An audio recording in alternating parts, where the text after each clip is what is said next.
Bonjour et bienvenue, voici notre tour d'horizon économique, géopolitique, énergétique et boursier. Nous sommes le mardi 4 avril. Et pour comprendre comment tourne la planète finance, c'est sur la bourse au quotidien, nulle part ailleurs. L'épisode du jour s'intitulera « Nos banques centrales cassent pas des BRICS ». Ce petit calembour vous est gracieusement offert par le Brésil qui suscite l'ire des États-Unis, par la voix d'ailleurs de la porte-parole de la Maison-Blanche, Madame Jean-Pierre, qui estime que l'adhésion du Brésil au BRIC, et il en fait déjà partie, mais au système monétaire des BRIC, c'est-à-dire que désormais Chine et Brésil régleront leurs échanges bilatéraux en yuan et en réal, en fait comprenez surtout en yuan, eh bien la Maison-Blanche s'émeut évidemment puisque le Brésil se dédollarise. Après la Russie, après l'Arabie Saoudite. Oui, est-ce qu'on mesure bien à quel point ce basculement du protectorat américain, le royaume Al-Saoud, côté Pékin, est quand même un événement majeur, puisque désormais, Pékin peut régler ses importations de pétrole en yuan. Mais bon, j'en reviens quand même à ce rapprochement sino-brésilien qui émeut tant les Américains, à tel point d'ailleurs que Mme Jean-Pierre dit que ça viole le droit des contribuables américains. Mais que veut-elle dire par là? Mais oui, j'y suis. Quand vous faites des transactions en dollars, vous êtes obligé d'acheter du dollar, c'est-à-dire de la monnaie dette dollar.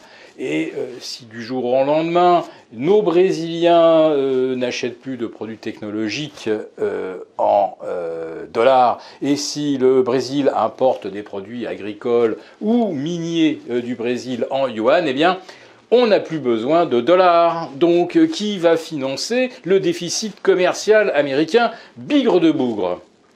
Alors, la BCE n'est pas dans une situation beaucoup plus enviable, parce que, de toute façon, l'euro n'a jamais accédé au statut du dollar, c'est bien entendu. Mais là aussi, on s'aperçoit qu'on va peut-être devoir, nous aussi, s'aligner et accepter des règlements en yuan. Vous prenez par exemple Total Energy, ils acceptent d'importer du GNL chinois libellé en yuan, un gaz liquéfié qui, entre nous soit dit, vient peut-être en partie d'Arabie saoudite.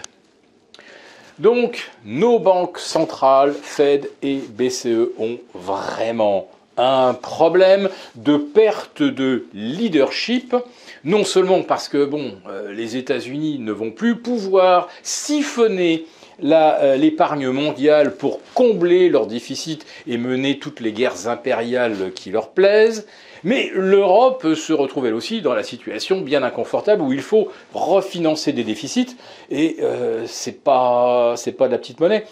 L'UE, l'année dernière, a perdu 600 milliards d'euros de déficit, alors que cette zone, 2 ans auparavant, était, eh oui, excédentaire.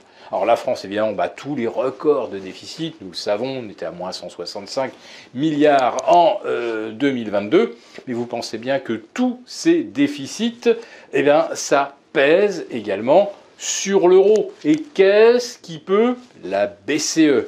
Elle ne peut pas monter davantage les taux, sinon elle ruinerait les États, les entreprises et les ménages.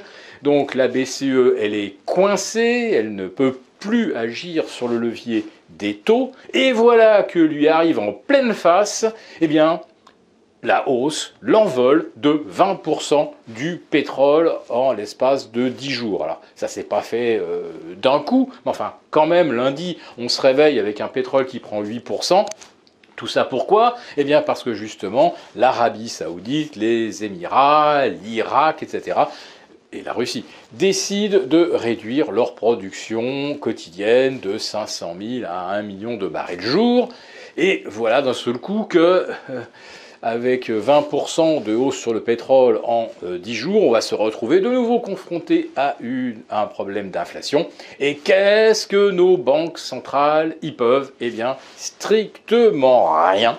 On voit que ça se décide maintenant en dehors des États-Unis, en dehors de l'Europe. Peut-être que ça se décide à Pékin ou à Moscou, allez savoir. En tout cas, pour le pétrole, c'est sûr que ça se décide entre Riyad et Moscou. Et nos banques centrales sont complètement impuissantes désormais. Elles ne maîtrisent plus ni l'inflation, la Fed ne maîtrise plus le refinancement de l'économie américaine en dollars. Oui, vraiment, nos banques centrales, désormais, ne cassent plus des briques. Si cette vidéo vous a plu, n'hésitez pas à nous mettre un pouce. Et rendez-vous demain pour notre live avec nos abonnés désaffranchis.